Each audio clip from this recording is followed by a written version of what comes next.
За Боржигын төвний итгэл сэтгэлийн хоймор заларсан одоо энэхүү сайхан шорын богд харихны одоо энэ баруун бэлд бид хүн одоо Монгол Сакура буйлц цэцгэлэх хавар хэмээх энэхүү аялал жуулчдын хаврын ивент харах хэмжээг өдгөө урд шилдэ зохион байгуулж байна.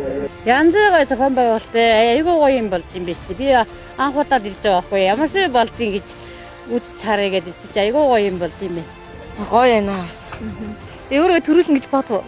Өгөө бодоогүй. Гоё. Гоё эсэн үү? Юу л гоё эсэн? Бүх юм. Тийм үү. Тэс юу сурсан бэ? Монгол тухай байгаль орчин хамгаалах. Ер нь лам нарын өмчлөг сайхан боллоо.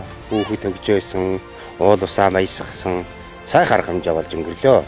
Бид бүгдийг хүлээн, бид бүгдийг нэгтгэн.